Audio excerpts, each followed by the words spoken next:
അങ്ങനെ ജാസ്മിന്റെ ഒരുപാട് നാളത്തെ കാത്തിരിപ്പിന് വിരാമമിട്ടുകൊണ്ട് ഗബ്രി ഇതാ ബിഗ് ബോസ് ഹൗസിലേക്ക് വന്നിരിക്കുകയാണ്. ഇന്ന് രാവിലെ 7 മണിക്ക് മുന്നായിട്ടാണ് ഗബ്രിയെ കൊണ്ടുവന്നത്. മറ്റൊന്നുമല്ല, ഇന്ന് രാവിലത്തെ ലൈവ് ഒരുപാട് പേർക്ക് മിസ്സായിട്ടുണ്ട്. അതുകൊണ്ട് തന്നെ ഈ ഒരു കാര്യം കാണാനായിട്ട് എല്ലാവരും ഇന്ന് രാത്രിയിലെ എപ്പിസോഡ് കാണും. അങ്ങനെ TRP റേറ്റിംഗ് നല്ല രീതിയിൽ കുതിച്ചുയരും.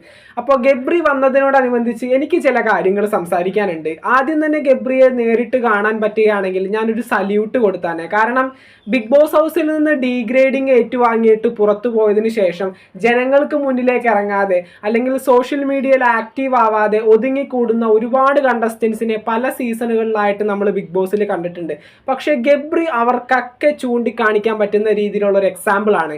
അവർക്കൊക്കെ മാതൃകയാക്കാൻ പറ്റുന്ന ഒരു എക്സാമ്പിൾ ആണ്. ബിഗ് ബോസിന്റെ ഒരു 6 സീസണുകൾ എടുത്ത് നോക്കിക്കഴിഞ്ഞാൽ ഏറ്റവും കൂടുതൽ ഡീഗ്രേഡിങ് ഏറ്റുവാങ്ങിയ ഒരു കണ്ടസ്റ്റന്റ് ആണ് ഗബ്രി. എന്നിട്ടും വളരെ മാന്യമായിട്ടാണ് മറ്റുള്ള കണ്ടസ്റ്റൻസിനോടും ജാസ്മിനോടും ഗബ്രി പെരുമാറുന്നതും സംസാരിക്കുന്നതും. ഇതിനിടയിൽ ജാസ്മിനോട് ഒരു വലിയ രഹസ്യം ഗബ്രി പറഞ്ഞിട്ടുണ്ട്. എന്തൊക്കെയാണെങ്കിലും അത് ജാസ്മിൻ എത്രത്തോളം കത്തി എന്നുള്ള കാര്യം എനിക്കറിയില്ല. എന്തൊക്കെയായാലും ഗബ്രി പുറത്തെ കാര്യങ്ങളൊന്നും മറ്റു ഒരു കണ്ടസ്റ്റൻസ് ആയിട്ടും സംസാരിച്ചിട്ടില്ല. ബിഗ് ബോസ് ഹൗസിലേക്ക് വന്ന ഗബ്രി ജാസ്മിനെ നല്ല രീതിയിൽ ട്രോളുന്നുണ്ട്, ഗബ്രിയെ വിളിച്ച് കരയുന്ന കാര്യങ്ങളൊക്കെ പറയുന്നുണ്ട്. അതുപോലെ തന്നെ ഗബ്രി ജാസ്മിനോട് പറയുന്നുണ്ട് ഗബ്രിയുടെ ഫോട്ടോസും കാര്യങ്ങളൊക്കെ ഫാമിലി വീക്കിന്റെ ഭാഗമായിട്ട് ജാസ്മിന്റെ അച്ഛനമ്മമാർ വന്ന സമയത്ത് എടുത്തു മാറ്റിയ കാര്യമൊക്കെ പറയുമ്പോൾ ഗബ്രി പറയുന്നൊരു കാര്യം, എല്ലാം നിന്റെ നല്ലതിന് വേണ്ടിയാണ് ഇവിടെ സംഭവിക്കുന്നത്, അതുപോലെ തന്നെ പുറത്ത് നിന്നെ കാത്തൊരു സർപ്രൈസ് ഇരിപ്പുണ്ട്, അങ്ങനെയൊക്കെ ഒരുപാട് കാര്യങ്ങൾ ഗബ്രി ആയിട്ട് പറയുന്നുണ്ട്. A to Z Jasmin Gabri പോയതിനു ശേഷം നടന്ന എല്ലാ കാര്യങ്ങളും എന്താണ് 1 ആയിട്ട് ഇങ്ങനെ എടുത്ത് ജാസ്മിൻ ഗബ്രിയോട് പറയുന്നുണ്ട്. എല്ലാം ഗബ്രി കേട്ടിരിപ്പുണ്ട്. എന്തൊക്കെയാണെങ്കിലും ഒരു സ്പേസ് ഗബ്രി മെയിൻറ്റെയിൻ ചെയ്തിട്ടുണ്ട്. അത് നമ്മുടെ ജാസ്മിൻ്റെ അച്ഛനും അമ്മക്കും സോഷ്യൽ മീഡിയയിൽ നടക്കുന്ന പല കാര്യങ്ങളെയും ബന്ധപ്പെട്ടുകൊണ്ട് ഗബ്രി നല്ല രീതിയിൽ തന്നെ ഒരു സ്പേസ് മെയിൻറ്റെയിൻ ചെയ്താണ് സംസാരിക്കുന്നത്. എന്തൊക്കെയാണെങ്കിലും ഒരുപാട് കാര്യങ്ങൾ അങ്ങനെ ഗബ്രി ബിഗ് ബോസ് ഹൗസിലേക്ക് വന്നപ്പോൾ തൊട്ട് കണ്ടന്റുകളാണ്. നമ്മുടെ ജാസ്മിനോട് പറഞ്ഞ രഹസ്യം എന്താണെന്ന് പറയാം. മറ്റൊന്നുമല്ല, ജാസ്മിനും നമ്മുടെ ജിൻഡോയും കൂടി ഒരു ഫിലിമിൻ്റെ ഓഡീഷനിൽ പങ്കെടുത്തല്ലോ. നമ്മുടെ ജിത്തു ജോസഫും ആൻ്റണി പെരുമ്പാവൂരും കൂടി ഒരു ഫിലിമിൻ്റെ ഓഡീഷൻ്റെ ഭാഗമായിട്ട് ബിഗ് ബോസ് ഹൗസിലേക്ക് വന്ന സമയത്ത് എല്ലാ കണ്ടസ്റ്റൻസും പെയർ ആയിട്ട് ഓരോ ക്യാരക്ടർ വീതം ചെയ്ത് കാണിച്ചിട്ടുണ്ടായിരുന്നു. ആ ഒരു സമയത്ത് തന്നെ നമ്മൾ പറഞ്ഞതാണ് ജാസ്മിൻ്റെ പ്രകടനം അടിപൊളിയായിരുന്നു. മറ്റുള്ള കണ്ടസ്റ്റൻസും അവരുടെ മാക്സിമം ശ്രമിച്ചു. എന്തൊക്കെയാണെങ്കിൽ ജാസ്മിന് ഒരു അവസരം കിട്ടാനായിട്ടുള്ള സാധ്യത ഏറെയാണ്. ആ ഒരു സമയത്ത് തന്നെ അവർ പറഞ്ഞിട്ടുണ്ടായിരുന്നു ഞങ്ങളുടെ അടുത്തൊരു ഫിലിമിലേക്ക് ഇവിടെ നിന്ന് 2 പേരെ ഇപ്പോൾ തന്നെ ഞങ്ങൾ കാസ്റ്റ് ചെയ്യും, അത് ഫിനാലെ വേദിയിൽ പ്രഖ്യാപിക്കും എന്നുള്ള കാര്യം. അപ്പോൾ എന്തൊക്കെയാണെങ്കിലും ജാസ്മിന് ഒരു ചാൻസ് അതിൽ കിട്ടിയതായിട്ടാണ് നമുക്ക് അറിയാൻ പറ്റുന്നത്. ആ ഒരു കാര്യം തന്നെ ആയിരിക്കണം ഗബ്രി പറഞ്ഞത്. ഗബ്രി ഒരുപാട് ഹിന്റ് കൊടുത്തു, പക്ഷേ ജാസ്മിൻ അത് ശരിക്കും കത്തിയില്ല. അപ്പോൾ എന്തൊക്കെയാണെങ്കിലും ആ ഒരു കാര്യം ഏകദേശം കൺഫേം ആയിട്ടുണ്ട്. ജാസ്മിൻ ഒരു സിനിമയിൽ അഭിനയിക്കാനായിട്ടുള്ള ഒരു സാധ്യത എല്ലാം കാണുന്നുണ്ട്. അതാണ് ഗബ്രി പറഞ്ഞത്. പക്ഷേ ജാസ്മിൻ അത് ശരിക്കും കത്തിയില്ല. എന്തൊക്കെയാണെങ്കിലും ജാസ്മിൻ അത് മനസ്സിലാക്കിയെന്ന് പ്രതീക്ഷിക്കുന്നു. കാരണം ലൈവിൽ കുറേ കാര്യങ്ങളൊക്കെ കട്ട് ചെയ്താണ് കാണിച്ചത്. ഇന്നത്തെ എപ്പിസോഡിൽ കാണിക്കുമെന്ന് വിചാരിക്കുന്നു.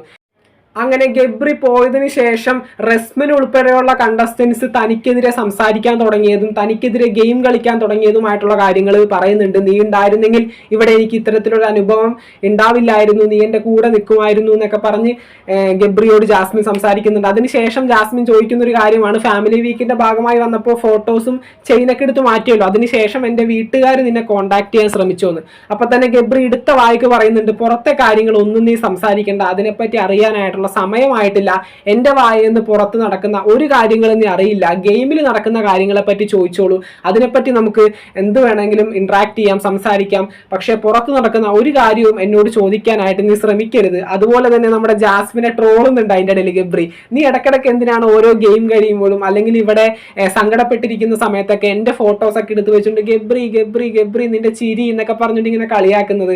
അതൊക്കെ നല്ല രസമുണ്ടായിരുന്നു. പക്ഷെ അത്തരത്തിലൊന്നും ചെയ്യേണ്ട കാര്യമില്ല. എന്തൊക്കെയാണെങ്കിലും ഇവിടെ നടക്കുന്ന ഓരോ കാര്യങ്ങളും ഇൻഡിവിജ്വലായിട്ട് നീ തന്നെയാണ് നേരിടേണ്ടതെന്നൊക്കെ പറഞ്ഞ് ഒരുപാട് സപ്പോർട്ട് ജാസ്മിന് കൊടുക്കുന്നുണ്ട്. ജാസ്മിനോട് പുറത്തിറങ്ങിയ സമയത്തും ജാസ്മിൻ്റെ അച്ഛനും അമ്മയ്ക്കും ഗബ്രി ആയിട്ടുള്ള റിലേഷൻ ഒട്ടും താല്പര്യമില്ല എന്നറിഞ്ഞ ഗബ്രി ജാസ്മിനായിട്ട് യാതൊരു വിദ്വേഷവും വെക്കാത്ത രീതിയിൽ, ഞാൻ ബിഗ് ബോസ് ഹൗസിൽ നിന്ന് പോയ സമയത്ത് എനിക്കിനി ജാസ്മിൻ വിജയിച്ചാൽ മതി എന്നുള്ള രീതിയിൽ ഇൻസ്റ്റഗ്രാമിൽ പോസ്റ്റൊക്കെ ചെയ്തിട്ടുണ്ടായിരുന്നു. അപ്പോൾ അത്രയും നല്ലൊരു റിലേഷനാണ് ഇവർക്ക് ഇടയിൽ ഉണ്ടായിരിക്കുന്നത്. ഇപ്പോൾ പുറത്ത് നടക്കുന്ന കാര്യങ്ങളെ പറ്റി നമ്മൾ അധികം സംസാരിക്കേണ്ട കാര്യമില്ല. ബിഗ് ബോസ് ഹൗസിൽ കുറേ കുറേയൊക്കെ നമ്മൾ നാടകമായി പറഞ്ഞെങ്കിലും അവസാന ഘട്ടത്തിൽ ജാസ്മിൻ ഗബ്രിയോട് പറഞ്ഞതാണ്, എനിക്ക് നിന്നെ പ്രണയമാണ്, ഇഷ്ടമാണ്, കല്യാണം കഴിക്കാൻ താല്പര്യമുണ്ട്. അതുപോലെ തന്നെ ഗബ്രിയും പറഞ്ഞൊരു കാര്യം തന്നെയാണ്, കല്യാണം എന്നൊരു കോൺസെപ്റ്റ് ഇവിടെ നടക്കില്ല, ഒരുപാട് വ്യത്യാസങ്ങൾ നമ്മൾ തമ്മിലുണ്ട്, അത് ജാതി ആയാലും മതമായാലും വീട്ടുകാരുടെ എതിർപ്പുകളെല്ലാം സ്വീകരിക്കേണ്ടി വരും, അതിനെനിക്ക് താല്പര്യമില്ല എന്നുള്ള രീതിയിൽ ഗബ്രിയും പല പ്രാവശ്യം ജാസ്മിനായിട്ട് സംസാരിച്ചിട്ടുണ്ട്.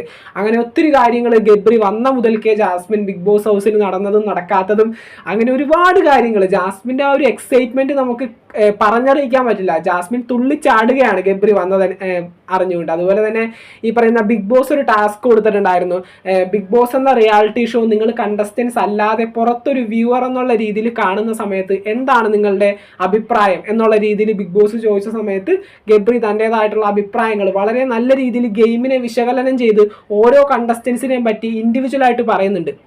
ഈ ഒരു സമയത്ത് ജാസ്മിൻ ഇതൊക്കെ കേട്ട് സങ്കടപ്പെട്ടിരിക്കുകയാണ്. കാരണം ഉള്ളിൽ എന്തോ ഒരു സൂര്യോദയം വന്നിട്ടുണ്ട് ജാസ്മിൻ്റെ. മറ്റൊന്നുമല്ല, ഗബ്രി പുറത്തു പോയതിൽ ഒരു കാരണം താനാണല്ലോ. ഇത്രയും നല്ല രീതിയിൽ ഈ ഒരു ഗെയിമിനെ പറ്റി പറയുന്ന ഈ ഒരു കണ്ടസ്റ്റന്റ് പുറത്തു പോയതിൽ എനിക്കും ഒരു ചെറിയ പങ്കുണ്ട് എന്നുള്ള രീതിയിലായിരിക്കും ജാസ്മിൻ്റെ കണ്ണിൽ നിന്ന് കണ്ണീര് വരുന്നുണ്ട്, കരയുന്നുണ്ട്.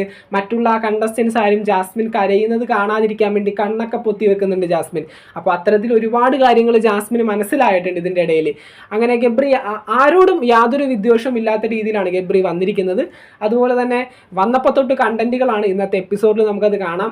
ഒരുപാട് കാര്യങ്ങൾ ഇന്നത്തെ ലൈവിൽ കട്ട് ചെയ്താണ് കാണിക്കുന്നത്. അത് ചിലപ്പോൾ ഇന്നത്തെ എപ്പിസോഡിന് ഈ പറയുന്ന റേറ്റിംഗും കാര്യങ്ങളൊക്കെ കൂടാനായിരിക്കും. എന്തൊക്കെയായാലും ഇന്നത്തെ എപ്പിസോഡിൽ നമുക്ക് അതിനെപ്പറ്റിയൊക്കെ കാണാം. ബിഗ് ബോസ് മലയാളം സീസൺ 6 പുതുപുത്തൻ വിശേഷങ്ങൾക്കായിട്ട് നമുക്ക് വീണ്ടും കാണാം. ചാനൽ ഇതുവരെ സബ്സ്ക്രൈബ് ചെയ്യാത്തവർ തീർച്ചയായിട്ടും ഒന്ന് സബ്സ്ക്രൈബ് ചെയ്ത് സപ്പോർട്ട് ചെയ്യുക. വീഡിയോ ലൈക്ക് ചെയ്ത് കാണുന്നവർ ഒന്ന് ലൈക്കും കൂടി ചെയ്തേക്കാം. നിങ്ങളുടെ വിലയേറിയ അഭിപ്രായങ്ങൾ താഴെ കമൻറ്റുകളായിട്ട് അറിയിക്കുക. നമുക്ക് മറ്റൊരു വീഡിയോ കാണാം. താങ്ക്